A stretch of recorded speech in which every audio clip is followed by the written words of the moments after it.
those were the good old days. The years go by, but the memories stays, and those were the good old days.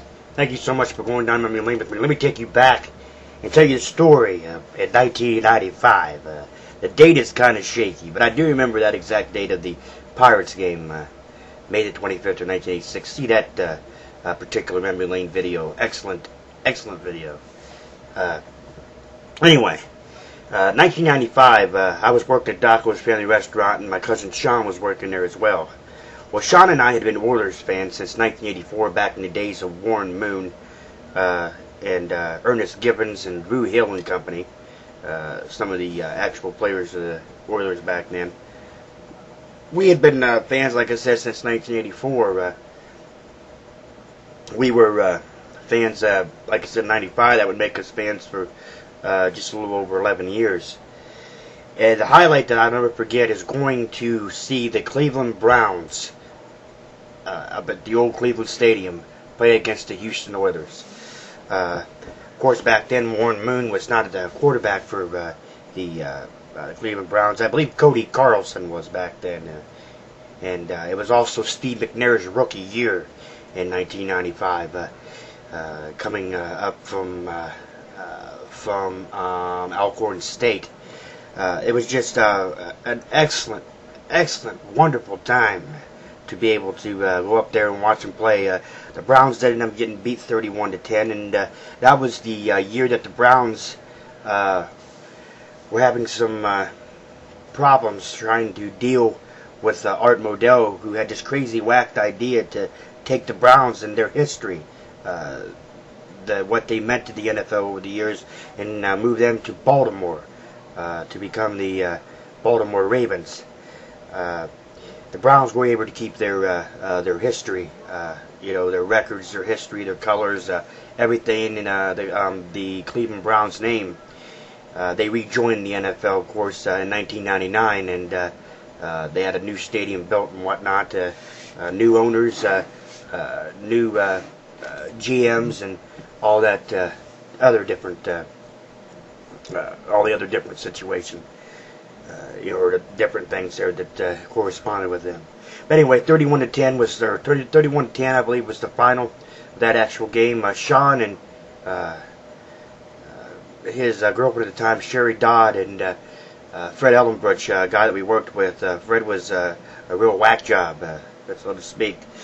We went up there and we tailgated with Mark Smith, the one manager there at Daco's. He was really surprised to see us. He did not expect to see us. We had not told him that we was going to come up there. And Doc, the owner Doc of Daco's, told us exactly where to find Mark. And Mark was a little bit surprised to see us in more ways than one. But anyway, Sean and Sherry and Fred had went to the bathroom during halftime there. And they didn't get back till like the middle to last half of the third quarter. Well, one of the trainers for the Oilers came over to me. He kind of looked and saw me over there, and he come over there and kind of slapped me five. Said, "What's going on, my man?" I said, "Nothing." He goes, "Hey, man," he goes, "do you see them tackles going on out there?" I said, "Yeah." He goes, "Man," he goes, "our boys are out there tearing them apart." I said, "Oh yeah, they are, man. Oh yeah." Well, he talked to me for a good couple of minutes, and about the team and in general and all that, and he said, "Hey man," he goes, "since you're sitting over here," he said, he goes, after the game's over, he goes, "I'll send some of the boys over." So all right, I said, "Yes, I'd like that. That'd be great." Well, he went back on the sidelines there a little bit, conversing, and doing what he had to do, and they ended up coming, and I had my Houston Oilers coat on there, my Houston Oilers heavy, long, kind of like a trench coat, so to speak. I had that on, had my Oilers cap on, and I kept getting popcorn and caramel corn and peanuts chucked at me, and I turned around and looked, and there was this lady. She goes, "You have nerve wearing that jacket." I said, "Hey, you know what, lady?" I said, "I'm sorry to be bold and blunt." I said, "But I will tell you this." I said, "I can't help it that your owner is greedy, money hungry, and is a real asshole, so to speak. I said, I can't help it that he wants to move the team. I said, that's not my fault. I said, I'm here to root on the Houston Oilers. I'm not here to root on your Cleveland Clowns, okay? I said, I'm just not, I'm sorry. I'm not rooting on the Browns. I'm an Oilers fan. If you can't take it that way, I said, then I'm sorry. I don't want to offend you. That's just the way it is. Maybe you can get out your crying towel and cry because because the Browns are leaving. But I'm here to watch the Houston Oilers, win, and I'm here to watch them kick some butt.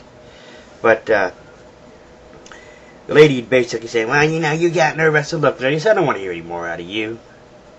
Well, like I said, after Sean had come back, and Sherry and Fred had come back, I told Sean about talking about the trainer, and he was like, no. I said, oh, yeah. I said, yeah, I did. He was a little upset that he didn't get the opportunity to do it. But after the game, as Coach Jeff Fisher was trotting off the field, I said, hey, Coach, good game, man. Right on. Yeah, good game. He went like this and kind of give me the little high sign there, a little salute sign saying, thank you, basically giving me a thank you and everything. And we got to chat for a couple minutes there and said hey to Todd McNair. I believe he was the halfback or I think he was the fullback of the Oilers that particular year. Chris Sanders, it was his rookie year. He was a good wide receiver for the Oilers back then. Got to meet and greet and shake his hand, and we got to meet and greet one of the great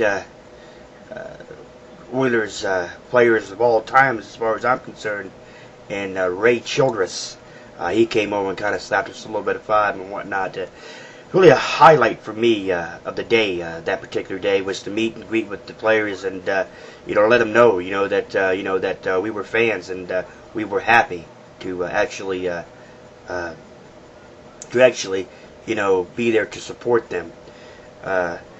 But not many people can actually say that that they have been to a professional sports game like baseball or football or basketball.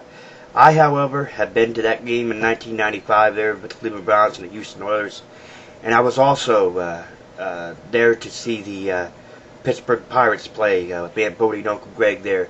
Just a great time there at Three Rivers Stadium there on May the 25th, 1986. If you haven't actually seen that actual memory lane video, please go back down memory lane with me during that 1986, May the 25th, 1986, and I'll talk to you about the Pirates game there. Excellent time for me, and this here was an excellent time for me as well. Just the atmosphere, different atmosphere, of course, from a professional NFL football game to a Major League Baseball game. A lot of differences in there, but in many ways, two different sports, but a lot of different, really different similarities or differences, if you will. Anyway, I just want to say that in 1999, the Houston Oilers owner, Bud Adams, decided that he wanted out of Houston, and he moved the Oilers to Tennessee. They're in Nashville, the Music City, so to speak, country music Hall of Fame, all that good stuff down there in Nashville. He moved the Oilers to Nashville. They were Tennessee Oilers for about a year in 1999, and then in 2000 they renamed themselves to Tennessee Titans. And folks, I'm still a Tennessee Titans fan. Always have been back in the days of the Houston Oilers from 1984, and I'm still an Oilers fan as they are now the Tennessee Titans. Such great times. I can remember that particular day in 1995, that particular Sunday, like I said, going up there and watching the Houston Oilers and the Cleveland Browns play. Wonderful, wonderful time for me, just like that day in May 25th, 1986. Two different sports, two different things, or two different sports, two different atmospheres, and just a great time through and through for both of those special days. May 25th, 1986, for the Pirates game, and that 95, that's what I'm talking about right now, about that Houston Oilers Cleveland Browns game. Thank you so much for going down memory lane with me. I'll catch you next time.